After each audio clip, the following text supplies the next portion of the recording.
Tengo pruebas, su señoría. Estas pruebas demuestran la inocencia del señor. ¿Qué?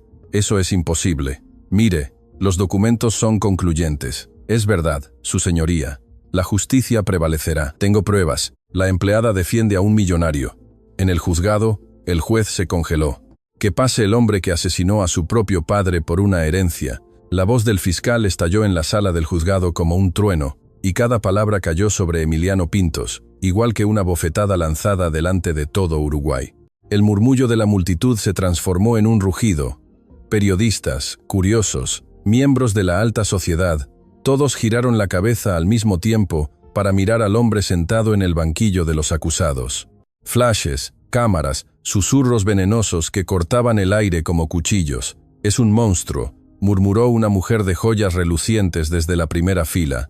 «Mató viejo Augusto para quedarse con todo. Esos ricos no tienen alma», respondió otra abanicándose con una mueca de asco. Emiliano Pintos, 38 años, el heredero más codiciado del país, el hombre que apenas un mes atrás aparecía en las portadas de las revistas del corazón como el soltero más deseado de la nación. Ahora estaba ahí con las muñecas pálidas, la corbata floja y la mirada clavada en un punto perdido del suelo de mármol. No levantaba la cabeza, y no era porque fuera culpable, era porque ya nadie en aquella sala estaba dispuesto a creerlo inocente. El juez, un hombre de unos 70 años de cabello blanco y rostro severo, golpeó el mazo 3 veces. «Orden. Exijo orden en mi sala».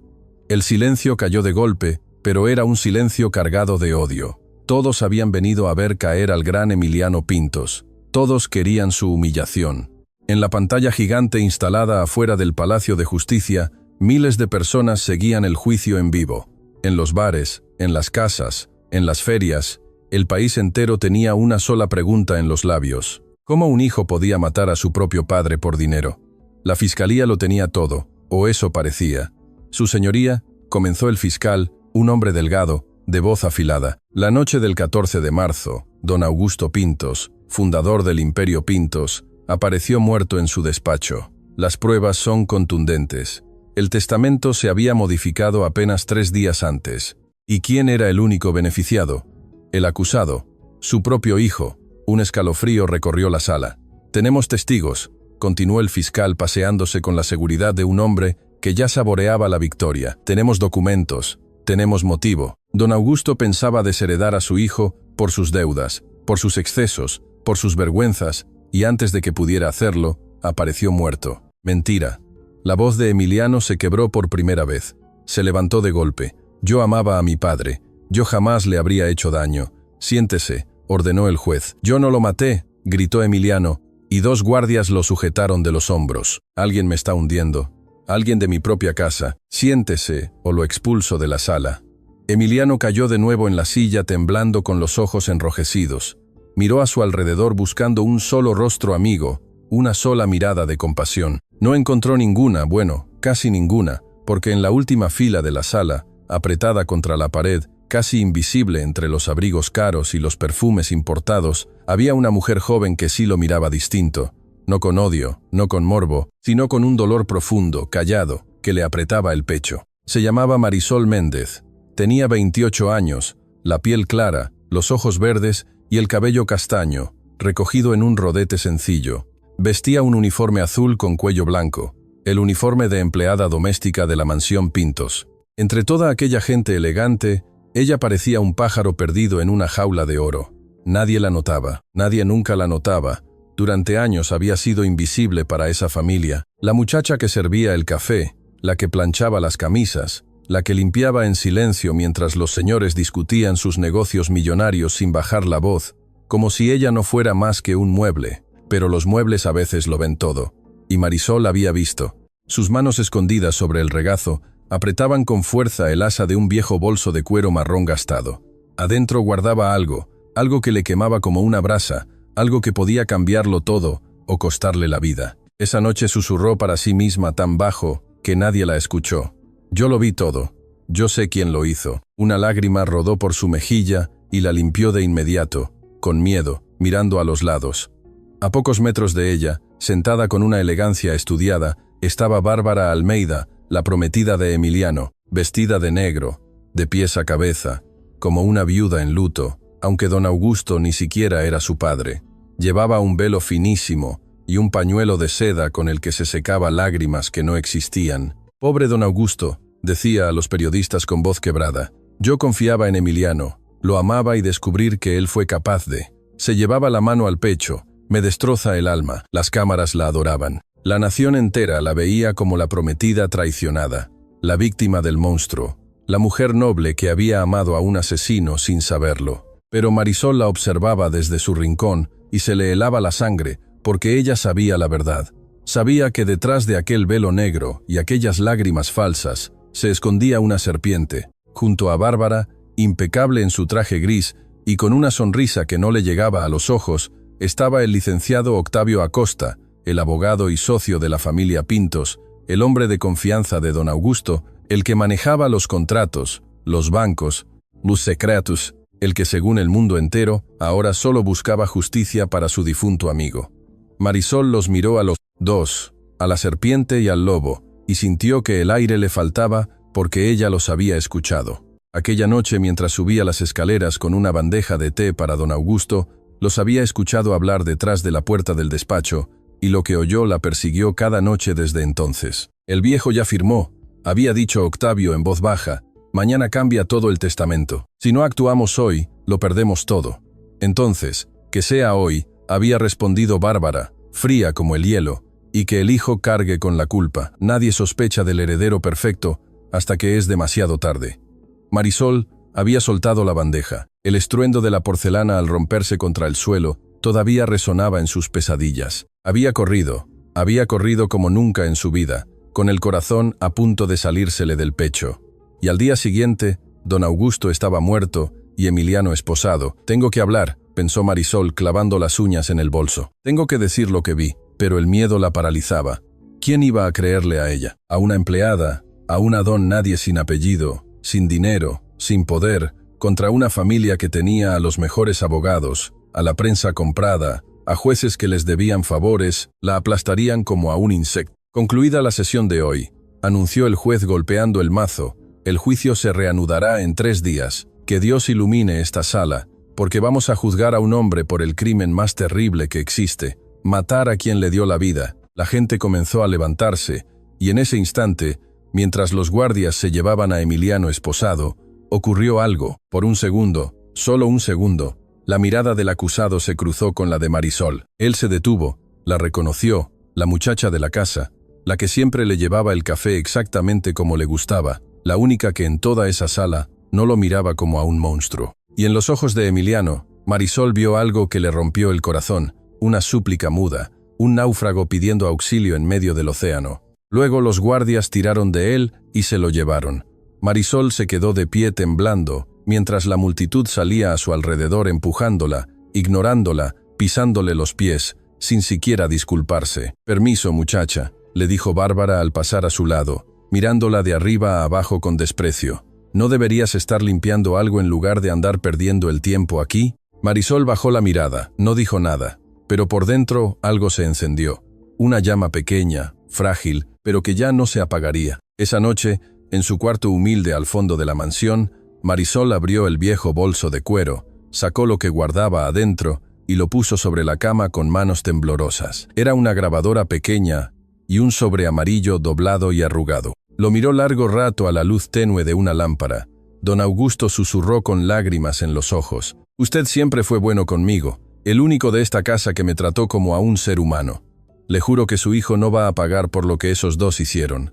Apretó la grabadora contra su pecho. «Aunque me cueste todo, aunque me cueste la vida». Afuera, el viento golpeaba las ventanas de la enorme mansión Pintos, y en algún lugar de esa casa de mármol y secretos, una serpiente y un lobo dormían tranquilos, convencidos de que su crimen perfecto jamás sería descubierto. No sabían que una sola persona, la más humilde de todas, la que ellos consideraban invisible, tenía en sus manos el poder de destruirlos. No sabían que la guerra apenas comenzaba y que la empleada a la que tanto despreciaban estaba a punto de convertirse en su peor pesadilla, la empleada invisible. 3 años antes de aquel juicio, Marisol Méndez había cruzado por primera vez el enorme portón de hierro de la mansión Pintos, con una maleta de cartón y el corazón lleno de esperanza. Venía de un pueblo del interior, humilde, donde el trabajo escaseaba y los sueños se morían de hambre. Su madre estaba enferma, las medicinas costaban caras, y aquel empleo de mucama en la casa de una de las familias más ricas de Uruguay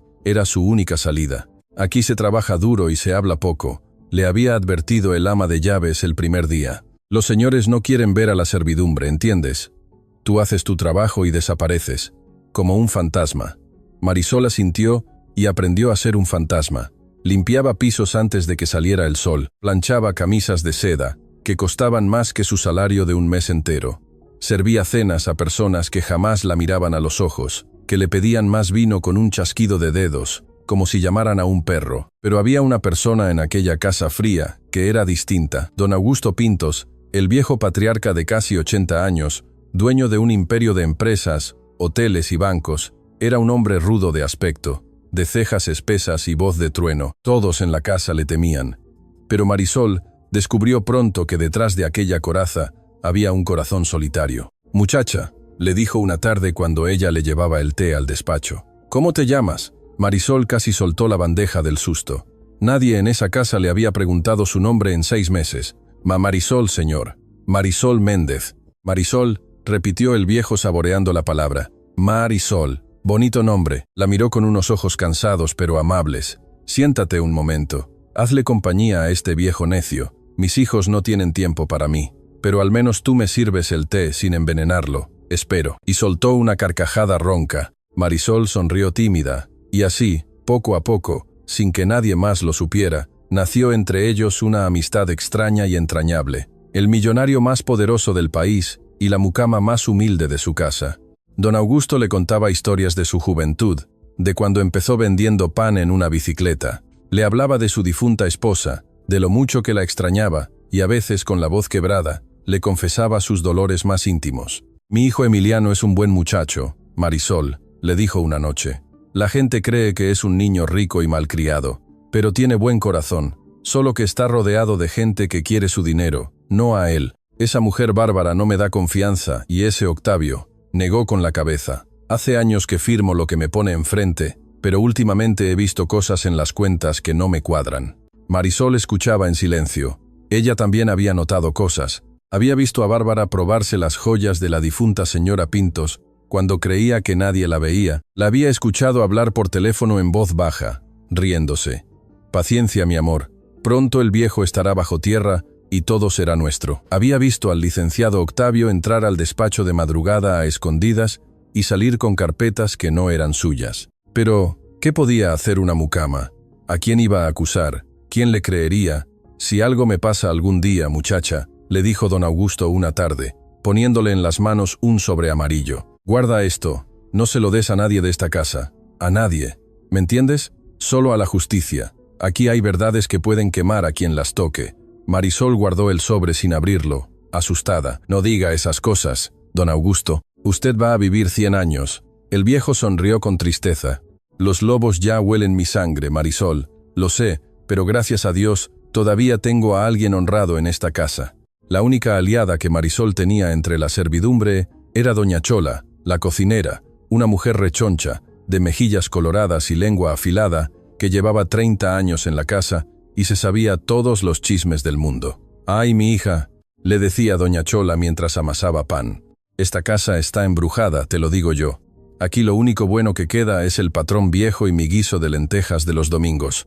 Lo demás, pura víbora con tacones y puro chupamedias con corbata». Marisol se reía. Doña Chola era su único respiro en aquel mundo de mármol frío. «Tú no te confíes de esa Bárbara», seguía la cocinera bajando la voz. «Esa mujer tiene el alma más negra que mi sartén quemado. Y el licenciado ese Octavio. Peor. Andan juntos en algo. Te lo firmo. Yo los he visto cuchichear en los rincones como ratas». «¿Y nadie hace nada?», preguntaba Marisol. «¿Quién? Mi hija. Tú y yo». Doña Chola soltó una risa amarga. «A los pobres nadie nos escucha. Aquí mandan los que tienen dinero. Y la verdad en esta casa vale menos que las migajas que barremos». Aquellas palabras se le quedaron grabadas a Marisol porque resultaron ser una profecía. Llegó la noche del 14 de marzo, una noche que Marisol jamás olvidaría. Don Augusto le había pedido su té de manzanilla, como cada noche. Marisol preparó la bandeja con cuidado, puso la tacita favorita del señor y subió las escaleras de la mansión. Pero al acercarse al despacho escuchó voces que no debían estar ahí. Se detuvo en seco.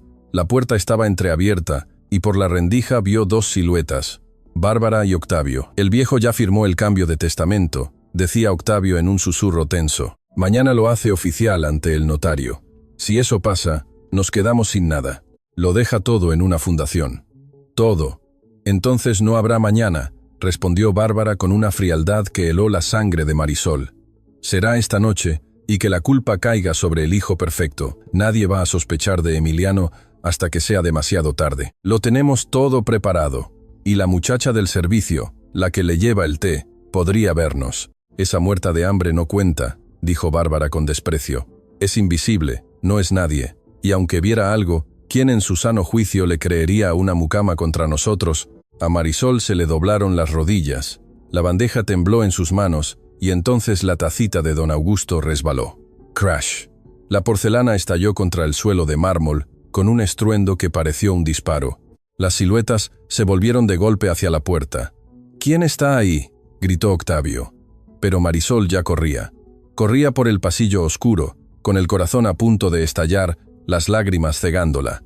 Sin atreverse a mirar atrás, se encerró en su cuarto, temblando, abrazando sus rodillas en la oscuridad, rezando para que no la hubieran reconocido. Al día siguiente, la mansión amaneció en gritos.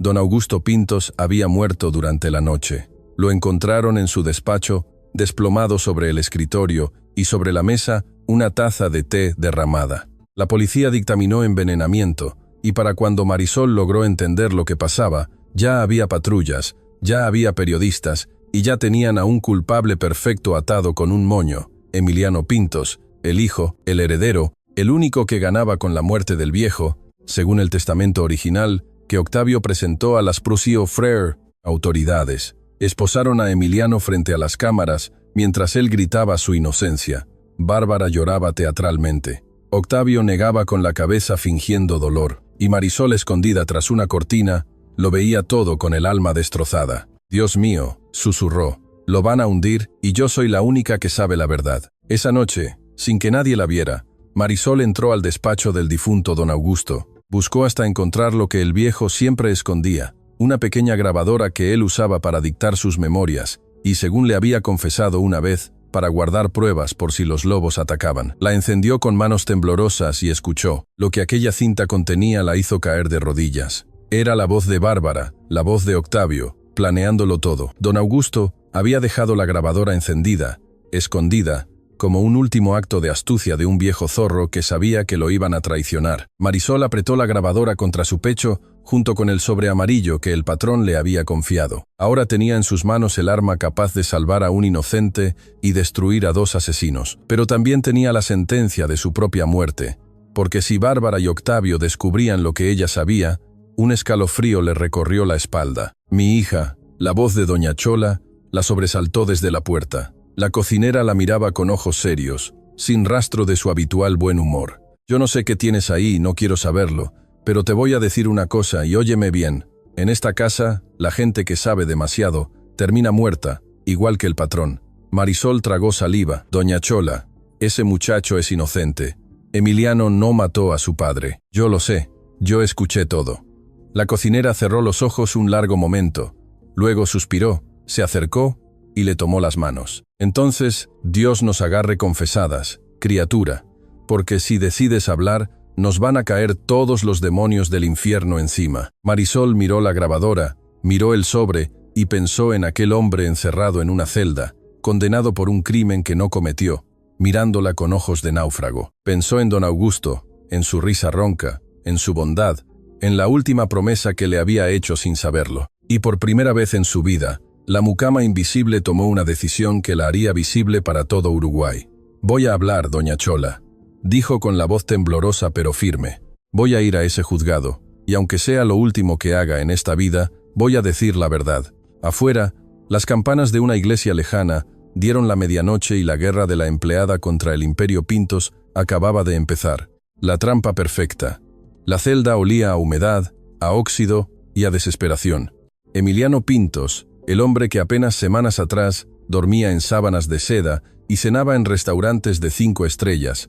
Ahora estaba sentado en un catre de hierro con el rostro entre las manos, escuchando el goteo de una llave rota en la oscuridad. «¿Tienes visita?», ladró el guardia abriendo la reja. Emiliano levantó la cabeza con una chispa de esperanza. Pensó en algún amigo, en algún socio, en alguien, quien fuera que viniera a decirle que creía en él. Pero quien entró fue Octavio Acosta, impecable, con su traje gris y su maletín de cuero, oliendo a colonia cara y a traición. «Emiliano, viejo amigo», dijo el abogado con una sonrisa que no le llegaba a los ojos. «Qué pena verte así, Octavio». Emiliano se levantó de golpe. «Gracias a Dios, tienes que sacarme de aquí. Tú sabes que yo jamás le haría daño a mi padre. Tú me conoces desde niño».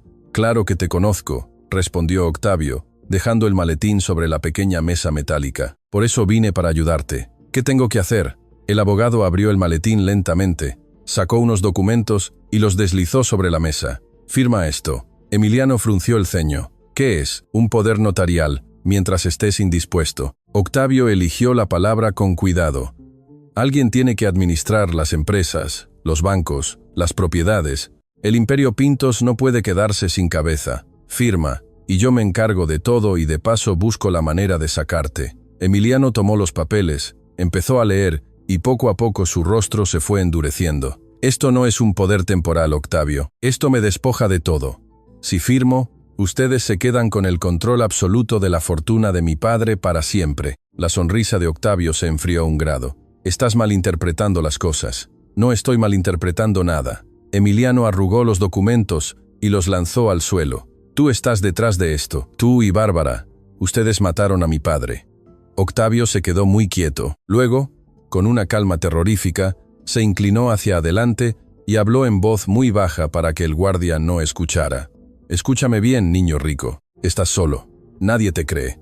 La prensa ya te condenó. Los jueces ya recibieron lo que tenían que recibir, y los pocos testigos que podrían ayudarte, digamos que han cambiado de opinión». Sonrió. «Tú vas a pasar el resto de tu vida pudriéndote en una celda como esta. O peor, a menos que firmes y aceptes lo inevitable». «Eres un monstruo», susurró Emiliano temblando de rabia. «Soy un sobreviviente», corrigió Octavio recogiendo su maletín. «Y los sobrevivientes siempre ganan. Piénsalo, Emiliano, tienes mucho tiempo para pensar, todo el tiempo del mundo, de hecho», y salió dejando a Emiliano solo de nuevo, con el alma hecha pedazos y los documentos arrugados a sus pies. Mientras tanto, en la mansión Pintos, Bárbara Almeida celebraba. Se había mudado a la habitación principal, la que fuera de don Augusto, y dormía en su cama. Usaba su despacho, daba órdenes a la servidumbre como si fuera la dueña y señora de todo. «Quiero que reemplacen las cortinas», ordenaba, paseándose con una copa de vino tinto en la mano. «Y ese retrato del viejo descuélguenlo. Me da escalofríos verlo todo el día». Doña Chola, que pasaba con una bandeja, apretó los labios para no decir lo que pensaba. Marisol, a su lado, bajó la mirada. «Ah, ¿y tú, Bárbara?», señaló a Marisol con un dedo de uñas perfectas. «Ven aquí». Marisol se acercó con el corazón latiéndole con fuerza. «Sí, señora». Bárbara la miró de arriba abajo, despacio, como una serpiente estudiando a un ratón. «No te conozco de algún lado, muchacha, tu cara me suena». «No, no, señora, yo solo limpio, soy del servicio». Bárbara dio un sorbo a su vino. «Hay algo en ti que no me gusta. Una mucama que mira demasiado. Tú mirabas mucho, ¿verdad? Veías cosas por las noches». A Marisol se le congeló la sangre, pero mantuvo la calma milagrosamente. «Yo solo veo el polvo que tengo que limpiar, señora, nada más». Bárbara la observó un largo rato. Luego lentamente sonrió. «Eso espero, porque sabes una cosa, muchachita. En esta casa las cosas que ven demasiado terminan rotas, como esa tacita que se rompió la noche que el señor murió». Se inclinó hacia ella. «Qué torpe la persona que la dejó caer, ¿no crees?». Marisol sintió que el mundo se le venía encima. Lo sabían, sospechaban de ella. «Con permiso, señora», murmuró, y se retiró antes de que las piernas le fallaran. En la cocina, doña Chola la encontró pálida como un papel apoyada contra la pared.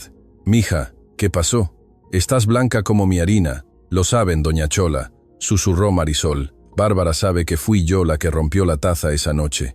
Sospecha de mí». La cocinera dejó caer la cuchara de madera.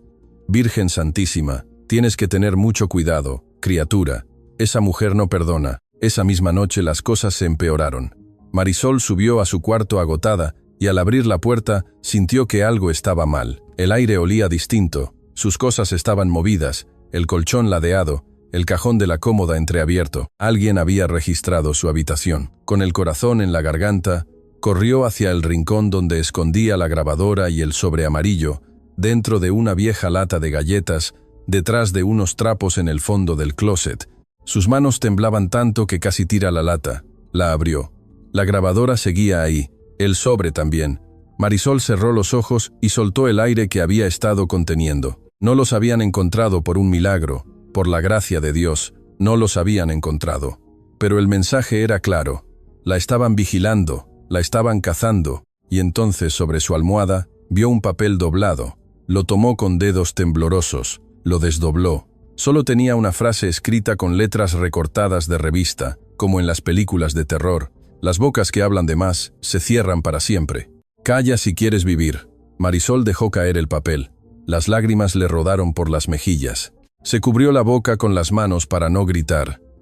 Tenía miedo, un miedo helado, paralizante, que le calaba los huesos. Era solo una mujer, sola, pobre, sin poder, contra dos asesinos que tenían dinero, abogados, jueces comprados, y la mitad del país de su lado. ¿Qué podía hacer ella? ¿Quién la protegería? ¿Quién le creería? Se sentó en el suelo abrazando la lata de galletas contra su pecho y lloró en silencio durante un largo rato. Quería rendirse, quería huir, quería tomar sus pocas pertenencias, regresar a su pueblo y olvidar que alguna vez puso un pie en esa casa. Pero entonces, en su mente apareció el rostro de Emiliano, aquella mirada de náufrago en el juzgado, y la voz de don Augusto resonó en su memoria ronca y cálida. Gracias a Dios todavía tengo a alguien honrado en esta casa.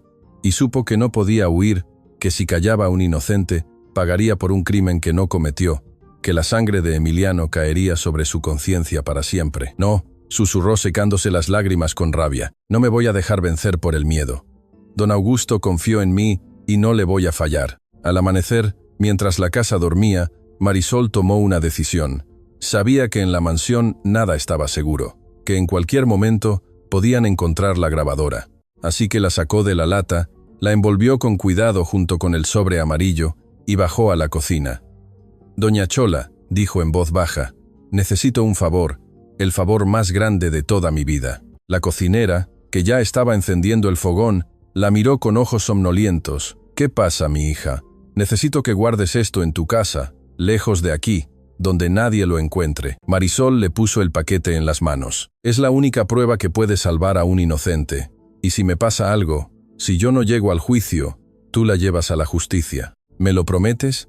Doña Chola miró el paquete. Luego miró a Marisol con los ojos llenos de lágrimas. «Ay, criatura, ¿en qué nos metiste?» Pero apretó el paquete contra su delantal. «Te lo prometo por la memoria de mi difunta madre. Te lo prometo. Esto va a estar más seguro que el oro en el banco». Las dos mujeres se abrazaron en la penumbra de la cocina, dos almas humildes plantándose contra un imperio entero. «Faltan 2 días para el juicio», dijo Marisol separándose. 2 días. Tengo que aguantar 2 días sin que me descubran, y luego voy a entrar a ese juzgado, y aunque se me caiga el cielo encima, voy a decir lo que vi. Afuera, el sol empezaba a salir sobre la mansión Pintos, dorando los muros de mármol, pero adentro, en su despacho, Bárbara colgaba el teléfono con una sonrisa fría. «Octavio», dijo al hombre que la acompañaba, la muchacha del servicio, la que rompió la taza, empieza a estorbarme. Encárgate de ella antes del juicio. Octavio asintió ajustándose la corbata. «Considera lo hecho, una sirvienta menos, ¿quién la va a extrañar?» Y en ese instante, sin que ninguna de las dos mujeres lo supiera, el reloj de la muerte empezó a correr en contra de Marisol Méndez, la prueba escondida. Faltaba un solo día para el juicio, y Marisol Méndez sabía que su vida pendía de un hilo. No había dormido, no podía. Cada crujido de la vieja mansión la hacía saltar. Cada sombra le parecía un asesino, esperándola en la oscuridad. La amenaza recortada de revista seguía grabada a fuego en su mente. «Calla si quieres vivir». Pero ella había decidido no callar, y eso en aquella casa era una sentencia de muerte. Esa mañana, mientras trapeaba el suelo del gran salón, escuchó pasos, levantó la vista y se le heló la sangre. Era el licenciado Octavio acercándose con esa sonrisa de tiburón que le revolvía el estómago. «Buenos días, muchacha», dijo deteniéndose frente a ella. «Marisol, ¿verdad? Así te llamas». «Sí, licenciado». respondió ella sin soltar el trapeador como si fuera un escudo. ¡Qué nombre tan bonito! Octavio metió las manos en los bolsillos. ¿Sabes? He estado pensando en ti, una muchacha tan trabajadora, tan discreta. Mereces algo mejor que limpiar pisos toda la vida. Marisol no respondió. Sabía hacia dónde iba aquello. Te voy a hacer una propuesta, continuó el abogado sacando un fajo de billetes del bolsillo de su saco y dejándolos sobre la mesa más cercana. Esto es más de lo que ganarías en 5 años. Es tuyo. Solo tienes que hacer una cosita, desaparecer. Tómate unas vacaciones, vete a tu pueblo lejos y no vuelvas hasta que el juicio termine. ¿Qué dices? Marisol miró el dinero. Era una fortuna. Con eso podía pagar las medicinas de su madre por años. Podía comprar una casita. Podía empezar de nuevo, lejos de todo aquel horror. Por un segundo dudó, y Octavio lo notó. Piénsalo bien, dijo suavizando la voz. Eres una mujer inteligente. ¿Para qué meterte en problemas que no son tuyos?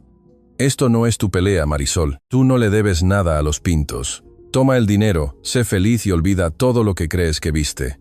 Marisol levantó la mirada, y entonces, en lo más profundo de su ser, escuchó de nuevo la voz de don Augusto. Vio el rostro de Emiliano tras las rejas y supo con una certeza absoluta lo que tenía que hacer. Empujó el fajo de billetes hacia él. Guárdese su dinero. Licenciado, dijo con la voz temblorosa pero firme. Yo no me vendo a nadie, y mucho menos a un asesino. La sonrisa de Octavio se borró de golpe, su rostro se transformó. La máscara cayó, y debajo apareció algo frío, cruel, peligroso. Cometes un error muy grave, muchacha, susurró acercándose tanto que Marisol pudo oler su aliento. Un error que vas a lamentar. Hay gente que ha desaparecido por mucho menos de lo que tú crees saber. Sería una pena que algo te pasara. Camino al juzgado. Marisol apretó el trapeador con todas sus fuerzas. No le tengo miedo, mintió alzando la barbilla. Deberías, respondió él y se marchó. Esa tarde Marisol fue a buscar a la única persona que creía podía ayudarla. Un periodista. Había leído en el diario que un reportero llamado Ramiro Sosa había escrito un artículo dudando de la culpabilidad de Emiliano, el único en todo Uruguay que se atrevía a cuestionar la versión oficial. Con el corazón en la mano, tomó un ómnibus hasta la redacción del diario y pidió hablar con él. ¿Y usted quién es?, preguntó el periodista. Un hombre canoso y escéptico. Soy empleada de la casa Pintos, dijo Marisol, y tengo información. Sé que Emiliano es inocente. Yo escuché a los verdaderos asesinos planearlo todo. La noche del crimen.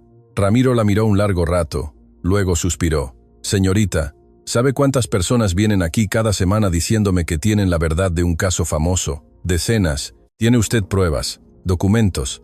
¿Algo más que su palabra? Tengo una grabación, dijo Marisol, y un sobre que el mismo don Augusto me dio. Pero los tengo escondidos en un lugar seguro. No los traje conmigo. Tengo miedo de que me los quiten. El periodista se frotó la sien. Mire, la entiendo, pero sin esas pruebas en la mano no puedo publicar nada. La familia Pintos me demandaría hasta la ruina. Tráigame algo concreto y hablamos. Mientras tanto, cuídese. Si lo que dice es verdad, está usted jugando con fuego. Marisol salió de la redacción con el alma en el suelo. Nadie le creía. Una mucama sin pruebas en la mano no era nadie. No era nada. De regreso a la mansión, ocurrió lo que más temía. Caminaba por una calle angosta cuando un auto negro frenó a su lado. 2 hombres bajaron, hombres grandes, de rostros duros. «Súbete», ordenó uno, agarrándola del brazo. «Suélteme», gritó Marisol forcejeando. «Auxilio», pero la calle estaba vacía. El hombre la jaló hacia el auto. Marisol pateó, arañó, mordió. En un instante de desesperación, lanzó su bolso contra la cara del otro hombre y, aprovechando la confusión, echó a correr. Corrió como nunca en su vida, por callejones, por ferias, entre la gente, sin mirar atrás, con los pulmones ardiendo y el terror impulsándola. Escuchaba los pasos de los hombres detrás de ella, los gritos, las maldiciones. Una mujer con una canasta de pan se interpuso sin querer en el camino de sus perseguidores, y Marisol aprovechó ese segundo de ventaja para meterse en un callejón estrecho, saltar una reja y caer del otro lado, raspándose las rodillas. «Por aquí, niña», le susurró una anciana que vendía tortas fritas abriéndole la puerta de su pequeño local. «Métase». Yo no vi nada. Marisol se escondió entre los costales y las ollas humeantes, con la mano sobre la boca para silenciar su respiración agitada. Escuchó los pasos de los hombres pasar de largo, sus voces frustradas alejándose. Esperó que se sintieron como horas. La anciana le dio un vaso de agua y una palmada en la espalda, sin hacer preguntas, con esa solidaridad callada de los pobres que se reconocen entre sí. «Que Dios la acompañe, mi hija», le dijo cuando Marisol por fin se atrevió a salir. «Se ve que anda huyendo de algo malo. Cuídese mucho». Marisol le apretó las manos con gratitud y siguió su camino, perdiéndose de nuevo entre la multitud de una feria abarrotada, escondida detrás de un puesto de frutas, temblando. Cuando por fin se atrevió a asomarse, el auto negro ya no estaba. Había escapado por poco, por muy poco, pero ahora ya no había duda. La querían muerta, la querían callada para siempre, antes de que pudiera llegar al juzgado. Esa noche Marisol no volvió a la mansión, era demasiado peligroso. Fue directo a la humilde casa de Doña Chola, en un barrio popular al otro lado de la ciudad. «Mi hija», exclamó la cocinera al abrir la puerta y verla deshecha, despeinada, con la ropa rasgada. «Dios mío, ¿qué te hicieron?» «Me quisieron levantar, Doña Chola», dijo Marisol derrumbándose en sus brazos. «Casi me suben a un auto. Querían matarme». La cocinera la abrazó fuerte llorando. «Ya, criatura, aquí estás a salvo. Aquí no te van a encontrar». Doña Chola la hizo pasar. Le dio un té caliente, le prestó ropa limpia y luego de un viejo costal de garbanzos en la alacena, sacó el paquete, la grabadora y el sobre amarillo intactos. «Aquí está tu tesoro, mi hija, sano y salvo. Lo escondí donde ni el diablo lo encontraría». Marisol tomó el paquete con manos temblorosas. Por primera vez se atrevió a abrir el sobre amarillo que don Augusto le había confiado. Adentro había documentos, estados de cuenta, transferencias bancarias y un papel firmado por el propio don Augusto, donde el viejo dejaba constancia de que Octavio Acosta llevaba años desviando dinero de las empresas y de que sospechaba que su prometida Bárbara y su abogado planeaban algo en su contra. Y al final una nota manuscrita con la letra temblorosa del viejo. «Si estás leyendo esto, Marisol, es porque los lobos ganaron, pero confío en ti. Eres la única persona honrada que conocí en mis últimos años. Lleva esto a la justicia. Salva a mi hijo, él es inocente, y dile que su padre lo amaba a pesar de todo. Augusto Pintos». Marisol rompió a llorar, apretó el papel contra su pecho. «Se lo prometo, don Augusto», susurró entre sollozos. Mañana voy a salvar a su hijo, cueste lo que cueste». Doña Chola le puso una mano en el hombro. «Mija, ¿estás segura? Si entras a ese juzgado, ya no hay vuelta atrás. Esa gente te va a querer destruir delante de todo Uruguay. Te van a humillar, te van a llamar mentirosa, loca, ladrona, van a usar todo su poder contra ti». Marisol se secó las lágrimas, miró la grabadora, miró el sobre y en sus ojos verdes apareció una determinación de acero. «Que lo intenten, Doña Chola», dijo, «que usen todo su poder, porque mañana por fin una empleada va a hablar, y cuando lo haga, ningún dinero del mundo va a poder callar la verdad». Afuera, las luces de la ciudad parpadeaban en la noche y a pocos kilómetros, en una celda fría, Emiliano Pintos pasaba quizás su última noche como un hombre condenado, sin saber que en una casita humilde, una mucama, a la que apenas recordaba, estaba a punto de cambiar su destino para siempre. El amanecer del juicio estaba por llegar y con él, el momento que pondría a temblar a todo el imperio Pintos. «Tengo pruebas». El día del veredicto amaneció gris, como si el cielo mismo supiera que estaba a punto de hacerse justicia o de cometerse la peor de las injusticias. El Palacio de Justicia estaba rodeado de gente desde el amanecer. Cientos de personas se agolpaban frente a las pantallas gigantes. Periodistas de todo el país transmitían en vivo. La nación entera contenía el aliento, esperando el final del juicio del siglo, el día en que condenarían al hombre que, según todos, había asesinado a su propio padre. Adentro la sala estaba repleta hasta el último rincón. Emiliano Pintos entró esposado, escoltado por 2 guardias. Estaba más delgado, más pálido, con ojeras profundas, pero todavía caminaba con la cabeza en alto, aferrándose a la última brizna de dignidad que le quedaba. En la mesa de la acusación, Bárbara Almeida lucía un elegante vestido negro y una expresión de duelo perfectamente ensayada. A su lado, el licenciado Octavio Acosta revisaba sus papeles con la calma de quien ya conoce el final de la película. El juez, aquel anciano de cabello blanco y mirada severa, ocupó su lugar en el estrado, golpeó el mazo. Se reanuda la sesión. Hoy este tribunal emitirá su veredicto en el caso del Estado contra Emiliano Pintos, acusado del homicidio de su padre. Don Augusto Pintos hizo una pausa solemne. Antes de proceder, ¿Tiene la defensa algo último que añadir? El abogado defensor de Emiliano, un hombre cansado y vencido, se levantó. No, su señoría, la defensa no tiene más pruebas que presentar. Un murmullo de satisfacción recorrió la sala. Bárbara contuvo una sonrisa. Octavio se reclinó en su silla victorioso. Muy bien, dijo el juez tomando sus papeles. Entonces, este tribunal, tras evaluar todas las pruebas presentadas, ha llegado a la siguiente conclusión. El acusado, Emiliano Pintos, es declarado. Esperen. La voz estalló desde el fondo de la sala como un trueno y todas las cabezas giraron al mismo tiempo. Las enormes puertas del juzgado se habían abierto de golpe. 2 guardias intentaron cerrarle el paso de inmediato, sujetándola por los brazos. «No puede entrar, el juicio está en sesión», le gritó uno. Pero Marisol se zafó con una fuerza que ni ella misma sabía que tenía, impulsada por la desesperación de quien sabe que cada segundo cuenta. Y por las puertas, agitada, despeinada, con el rostro encendido y los ojos llenos de fuego, entró una mujer joven vestida con un sencillo uniforme de empleada azul y blanco. Era Marisol Méndez. Avanzó por el pasillo central a paso firme, apretando contra su pecho una vieja grabadora y un grueso fajo de documentos amarillentos. La gente se apartaba a su paso, confundida, sin entender qué hacía una mucama, interrumpiendo el juicio más importante del país. Los guardias corrieron tras ella, pero algo en su voz, en su urgencia, hizo que el juez levantara la mano para detenerlos. «Tengo pruebas», gritó con toda la fuerza de sus pulmones, y su voz retumbó en cada rincón de la sala. «Emiliano Pintos es inocente, y yo puedo demostrarlo». Se hizo un silencio absoluto, un silencio tan denso que se podía cortar con un cuchillo. El juez se quedó congelado, el mazo suspendido en el aire a medio camino de golpear la madera. Su boca entreabierta, sus ojos muy abiertos detrás de los lentes, clavados en aquella mujer que acababa de detener el veredicto con una sola frase. Nadie se movía, nadie respiraba.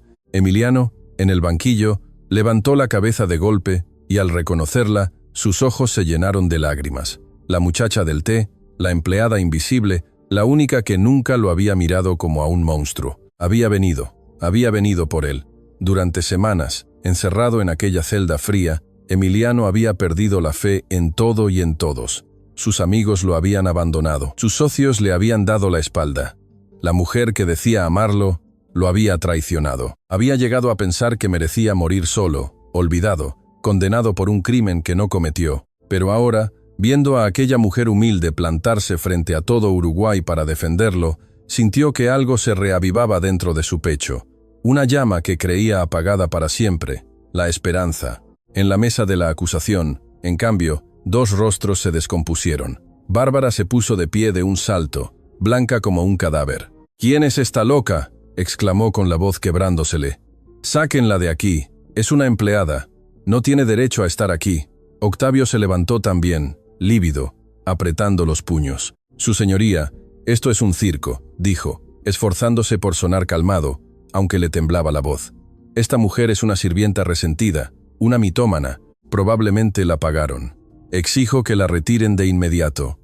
Pero el juez no apartaba la vista de Marisol. Algo en aquella mujer, en la determinación de sus ojos, en la firmeza de su voz, en el miedo que claramente vencía con valor, lo hizo dudar. Golpeó el mazo recuperando la compostura.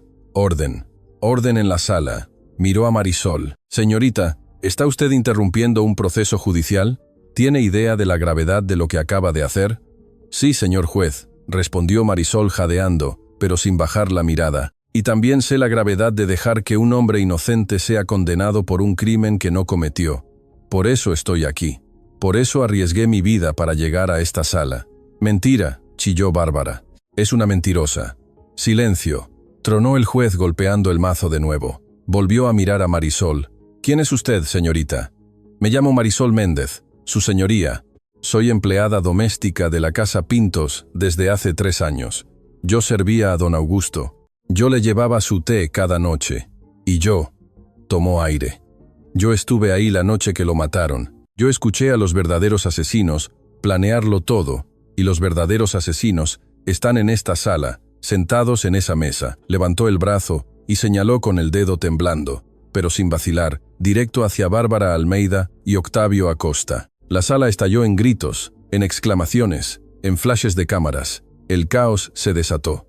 Los periodistas se levantaban de sus asientos. El público murmuraba enfurecido, fascinado, incrédulo. «Es una calumnia», rugió Octavio. «La voy a demandar. Voy a destruir a esta». Silencio. El juez golpeó el mazo con tanta fuerza que el sonido acalló a todos. Una palabra más. «Licenciado Acosta», y lo expulso de mi sala. Respiró hondo, intentando controlar el temblor de sus propias manos. Luego se dirigió a Marisol con voz grave. «Señorita Méndez, acusar a alguien de asesinato es algo extremadamente serio. Usted dice tener pruebas, pero la palabra de una persona no es prueba. ¿Tiene usted algo más que su testimonio?». Marisol dio un paso adelante. Levantó la grabadora con una mano y el fajo de documentos con la otra para que toda la sala los viera. «Sí, su señoría», dijo con la voz cargada de emoción. «Tengo la voz de los asesinos grabada por el propio don Augusto la noche de su muerte. Tengo documentos firmados de su puño y letra denunciando los robos del licenciado Acosta. Y tengo una carta que el señor me dejó antes de morir porque sabía que lo iban a traicionar». El silencio que siguió fue absoluto. Emiliano se tapó la boca con las manos esposadas, llorando sin poder contenerse. El rostro de Bárbara se desencajó por completo. Toda su elegancia, toda su frialdad calculada se evaporó, dejando ver el pánico puro de un animal acorralado. Eso no puede ser», balbuceó el viejo. «No, él no grabó nada».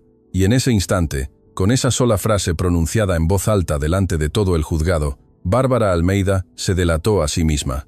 Un murmullo de horror recorrió la sala, porque, ¿cómo sabía ella que don Augusto no había grabado nada si supuestamente no estaba presente cuando murió?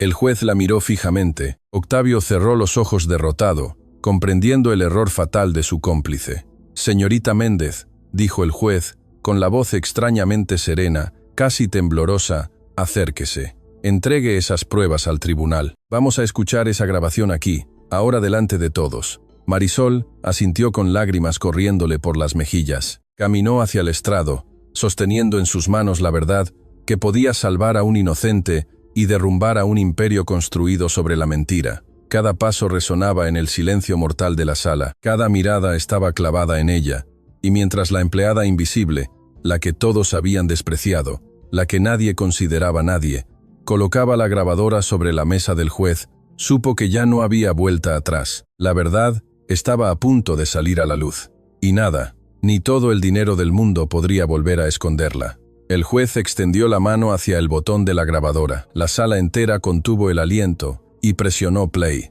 La verdad que derrumba imperios. El dedo del juez presionó play y durante un segundo eterno no pasó nada, solo un leve siseo de la cinta vieja girando. Entonces una voz llenó la sala, una voz que todos en aquel tribunal reconocieron al instante. El viejo ya firmó el cambio de testamento. Mañana lo hace oficial ante el notario. Si eso pasa, nos quedamos sin nada. Lo deja todo en una fundación. Todo. Era la voz de Octavio Acosta. Clara, inconfundible. Un escalofrío recorrió a los presentes. Todas las miradas se volvieron hacia el licenciado, que se había quedado petrificado en su silla con el rostro descompuesto. Y entonces se escuchó la segunda voz, una voz femenina, fría como el hielo. «Entonces no habrá mañana esta noche, y que la culpa caiga sobre el hijo perfecto. Nadie va a sospechar de Emiliano hasta que sea demasiado tarde. Lo tenemos todo preparado». La sala entera ahogó un grito. Era la voz de Bárbara Almeida, imposible de confundir, imposible de negar. Todas las cabezas giraron hacia ella. Bárbara se levantó de un salto temblando con los ojos desorbitados. Eso está editado», chilló. «Es un truco. Esa no soy yo, esa es su voz», rugió una mujer desde el público. Todos la escuchamos en televisión llorando. «Es ella». Entre la multitud del público, una mujer rechoncha de mejillas coloradas se puso de pie con lágrimas en los ojos y el puño en alto. Era doña Chola, que había llegado para acompañar a Marisol en el momento más peligroso de su vida. «Yo trabajé 30 años en esa casa», gritó la cocinera, «y reconocería esa voz de víbora en cualquier lugar. Es la señorita Bárbara, que Dios la castigue por lo que le hizo al patrón». El público rugió de indignación. Marisol buscó a doña Chola con la mirada, y la vieja cocinera le hizo un gesto con la cabeza como diciéndole: «Aquí estoy, mi hija, no estás sola». El juez golpeó el mazo, pero el caos era imparable. Los periodistas gritaban, las cámaras disparaban flashes sin parar. El público se levantaba indignado. «Orden», tronó el juez. «Orden o desalojo la sala». Poco a poco el ruido se apagó. El juez, con el rostro grave, se dirigió a Marisol. «Señorita Méndez, usted mencionó también unos documentos. Acérquelos». Marisol le entregó el sobre amarillo. El juez sacó los papeles, se ajustó los lentes y comenzó a leer en silencio. Conforme avanzaba, su rostro se iba endureciendo, su ceño se fruncía más y más. «Estos documentos», dijo finalmente con voz solemne, «son estados de cuenta firmados por don Augusto Pintos. En ellos denuncia que el licenciado Octavio Acosta llevaba más de 6 años desviando fondos de las empresas Pintos a cuentas en el extranjero. Millones de pesos uruguayos». Levantó la vista clavándola en Octavio, y advierte que de descubrirse su socio, sería capaz de cualquier cosa para silenciarlo. Octavio se desplomó en su silla, pálido como la cera. Toda su arrogancia se había evaporado. «Hay más, su señoría», dijo Marisol con la voz temblorosa. «Hay una carta, la última que don Augusto escribió. Por favor, léala para que todos sepan quién era de verdad ese hombre y cuánto amaba a su hijo». El juez tomó la carta manuscrita y, ante el silencio absoluto de la sala, leyó en voz alta. «Si estás leyendo esto, Marisol, es porque los lobos ganaron, pero confío en ti. Eres la única persona honrada que conocí en mis últimos años. Lleva esto a la justicia. Salva a mi hijo. Él es inocente. Y dile que su padre lo amaba a pesar de todo. Augusto Pintos». La voz del juez se quebró en la última línea y en el banquillo Emiliano Pintos se derrumbó. Se cubrió el rostro con las manos esposadas y lloró como un niño con sollozos profundos que sacudían todo su cuerpo. Su padre lo amaba. Su padre nunca había dejado de amarlo y había muerto intentando protegerlo. Muchos en el público lloraban también. La empleada humilde había convertido una sala de condena en un altar de verdad, pero la historia aún guardaba un último secreto. «Su señoría», dijo Marisol secándose las lágrimas. «Hay algo más en el sobre al fondo. Hay un segundo documento, el verdadero testamento de don Augusto, el que él firmó 3 días antes de morir, el que esos dos intentaron destruir». El juez buscó en el sobre y en efecto encontró un documento notariado, sellado, oficial. Lo leyó y abrió mucho los ojos. «Este es el testamento auténtico de don Augusto Pintos. Certificado ante notario público 3 días antes de su muerte», hizo una pausa como si no creyera lo que veía. En él, don Augusto deja la totalidad de su fortuna dividida en 3 partes. Una parte para su hijo Emiliano, otra parte para una fundación de ayuda a los más necesitados, y la tercera parte, el juez levantó la vista perplejo. La tercera parte, a nombre de la señorita Marisol Méndez, por ser la única persona que me trató como a un ser humano y no como a una cartera con patas, que reciba esto como pago por su bondad, la única que conocí en mis últimos días». La sala estalló en un murmullo de asombro. Marisol se quedó congelada sin poder creer lo que acababa de escuchar. Las piernas le temblaron. Tuvo que sujetarse del borde del estrado para no caer. «No, no puede ser», susurró. Yo no vine por dinero. Yo solo vine a salvarlo a él». Las imágenes de don Augusto inundaron su mente, las tardes de té, las historias de su juventud, su risa ronca, la soledad de aquel viejo poderoso que solo había encontrado compañía sincera en una mucama a la que el resto del mundo despreciaba. Y comprendió que hasta el final aquel hombre había pensado en ella, la había protegido, la había recompensado por la única cosa que el dinero nunca puede comprar, la bondad. «Don Augusto», murmuró entre lágrimas, alzando la vista al techo como si pudiera verlo. «Gracias, pero yo lo habría hecho igual, aunque no me dejara ni un solo peso. Lo hice por usted, por su hijo, por la verdad». Y ese precisamente fue el detalle que terminó de conmover a toda la nación, porque la mujer, que ahora resultaba heredera de una fortuna, había arriesgado su vida sin saber que ganaría un solo peso. Lo había hecho por justicia, por lealtad, por amor a la verdad. En un país acostumbrado a ver a los poderosos pisotear a los humildes, una empleada acababa de demostrar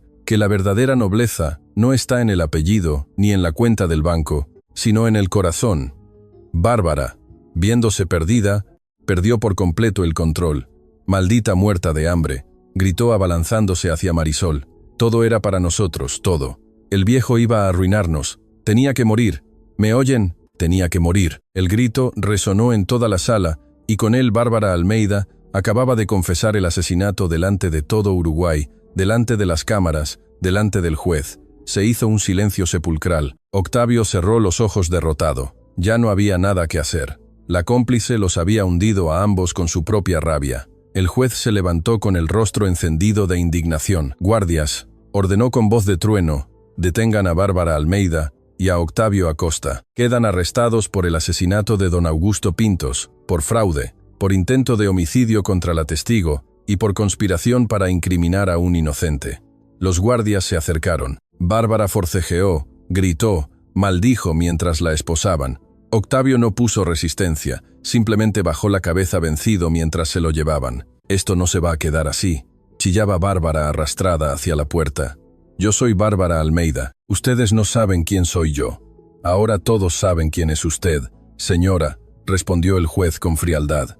«Una asesina». Las puertas se cerraron tras ellos, apagando los gritos de Bárbara. Y entonces el juez se volvió hacia Emiliano. Su voz antes, severa, ahora sonaba casi suave. «Emiliano Pintos, a la luz de las pruebas presentadas por la señorita Marisol Méndez, la grabación, los documentos, el testamento auténtico y la confesión de los verdaderos culpables, este tribunal no tiene ninguna duda», tomó el mazo. «Lo declaro inocente de todos los cargos. Queda usted libre, y este tribunal le ofrece sus más profundas disculpas por la injusticia que estuvo a punto de cometerse». El mazo golpeó la madera y la sala entera estalló en aplausos. Los guardias retiraron las esposas de las muñecas de Emiliano. Él se quedó de pie un momento, aturdido, libre, sin poder creerlo. Luego buscó con la mirada a la única persona que lo había salvado. Marisol seguía junto al estrado llorando, abrumada por todo lo que acababa de pasar. Sus miradas se encontraron a través de la sala llena de gente, de cámaras, de aplausos, y en ese instante los dos supieron que sus vidas habían cambiado para siempre. Pero la historia aún no terminaba, porque cuando la verdad sale a la luz y un corazón roto vuelve a creer, lo que nace después puede ser incluso más hermoso que la justicia misma. Justicia, verdad y redención. Cuando Emiliano Pintos salió del Palacio de Justicia, libre por primera vez en semanas, una multitud lo esperaba afuera, pero ya no eran los rostros llenos de odio que lo habían condenado. Ahora la gente lo recibía con aplausos, con lágrimas, con gritos de júbilo. La transmisión en vivo lo había mostrado todo. La grabación, la carta del padre, la confesión de Bárbara, la valentía de una empleada humilde, y Uruguay entero, que días antes lo creía un monstruo, ahora lloraba por él. Pero Emiliano no buscaba a la multitud, buscaba a una sola persona. La encontró al pie de las escalinatas, abrazada a doña Chola, todavía con su sencillo uniforme azul, todavía temblando por todo lo que había vivido. Emiliano se detuvo frente a ella, y por un largo momento, los dos solos se miraron sin palabras, mientras el mundo seguía gritando a su alrededor. «Tú», dijo él al fin con la voz quebrada, «tú arriesgaste tu vida por mí sin conocerme, sin deberme nada». «¿Por qué?». Marisol bajó la mirada tímida. «Porque su padre confió en mí, señor, y porque yo sabía que usted era inocente. No podía quedarme callada viendo cómo condenaban a un hombre bueno por un crimen que no cometió. No habría podido vivir con eso». Emiliano negó con la cabeza conmovido, y entonces hizo algo que dejó a toda la multitud sin aliento, algo impensable para un hombre de su posición. El gran Emiliano Pintos, heredero del imperio más poderoso del país, se inclinó, tomó la mano de la empleada entre las suyas y la besó con respeto, como quien besa la mano de una reina. «No sé cómo voy a pagarle lo que hizo por mí, Marisol Méndez», dijo mirándola a los ojos, «pero le juro que voy a pasar el resto de mi vida intentándolo». Marisol se sonrojó hasta las orejas. Doña Chola, a su lado, se llevó el delantal a los ojos y rompió a llorar de felicidad.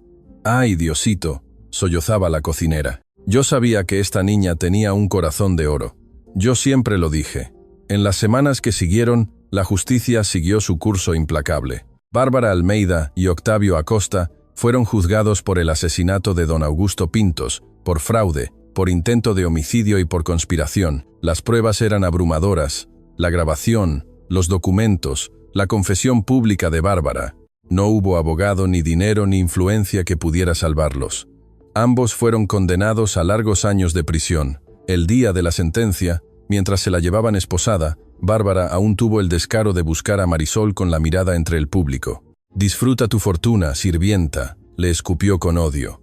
«Una muerta de hambre nunca sabrá comportarse como una verdadera dama». Marisol la miró sin rencor, solo con una serena lástima. «Yo prefiero ser una muerta de hambre con el corazón limpio», respondió con voz tranquila, «que una gran dama con el alma podrida». «Adiós, Bárbara», y se dio la vuelta, dejando a la antagonista gritando maldiciones que ya nadie escuchaba. El Imperio Pintos, que había estado a punto de caer en manos de dos asesinos, volvió a las manos de su legítimo heredero. Emiliano recuperó las empresas, los bancos, las propiedades, pero algo en él había cambiado para siempre. El joven arrogante y despreocupado que había sido ya no existía. La cárcel, la traición y la cercanía de la muerte lo habían transformado en un hombre humilde, agradecido, consciente de lo que de verdad importa en la vida. Lo primero que hizo fue cumplir la última voluntad de su padre. Creó la fundación que don Augusto había soñado, una fundación para ayudar a los más necesitados, a las madres solteras, a los niños sin hogar, a los ancianos olvidados, y la nombró Fundación Augusto Pintos, en honor a su padre. Lo segundo que hizo fue subir el sueldo de toda la servidumbre de la casa y exigir que de ahí en adelante cada empleado fuera tratado con dignidad y respeto. Nunca más, les dijo a todos reunidos en el gran salón, nadie en esta casa volverá a ser invisible. Yo aprendí, por la peor de las vías, que la nobleza de una persona no se mide por su apellido ni por su dinero, se mide por su corazón. Y en esta casa los corazones más nobles siempre fueron los de ustedes.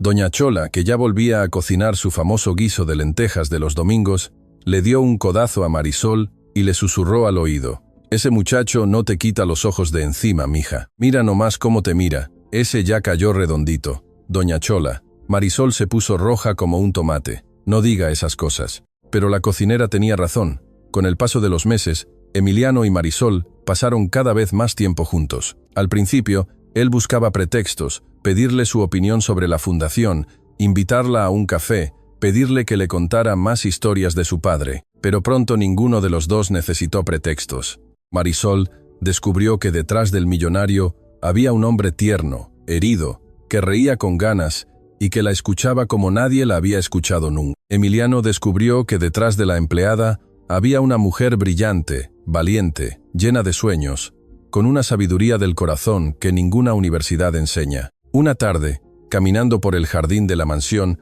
bajo la luz dorada del atardecer, Emiliano se detuvo y le tomó las manos.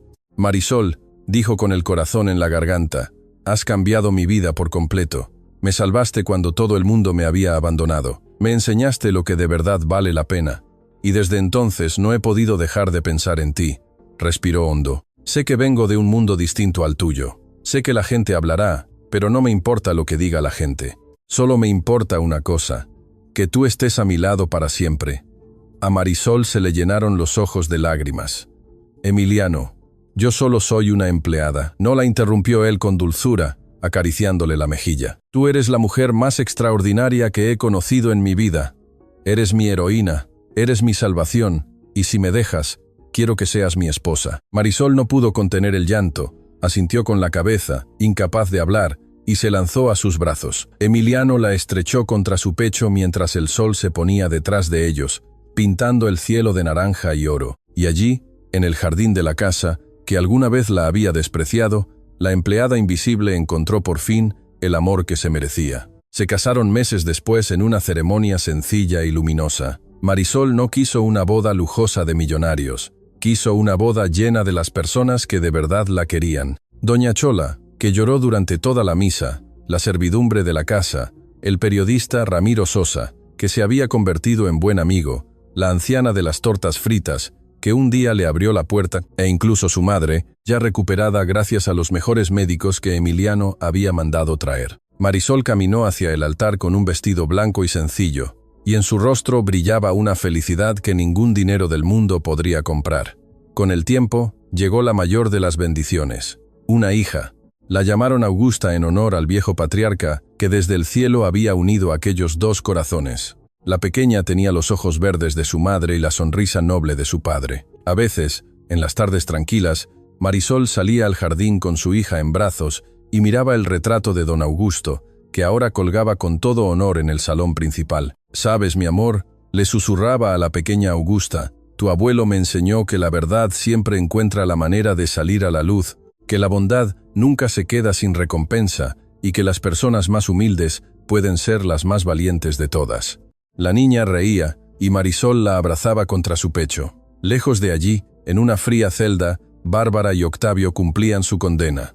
Olvidados por todos, devorados por el rencor de su propia maldad, el imperio que tanto habían codiciado jamás había sido suyo, y nunca lo sería, porque al final, como suele suceder, los lobos cayeron en su propia trampa, y la oveja a la que tanto despreciaron resultó ser más fuerte que todos ellos juntos. Esa noche, abrazada a su esposo con su hija dormida en la cuna y la luna brillando sobre la mansión Pintos, Marisol pensó en todo el camino recorrido, en el miedo, en las amenazas, en la noche que casi la matan, en el momento en que reunió el valor de gritar «Tengo pruebas» delante de todo Uruguay, y comprendió que valió la pena cada lágrima, cada peligro, cada noche de terror, porque la verdad había triunfado, la justicia se había cumplido, y una empleada invisible, a la que nadie consideraba nadie, había salvado a un inocente, derrotado a un imperio de mentiras y encontrado el amor más grande de su vida. «Gracias, don Augusto»,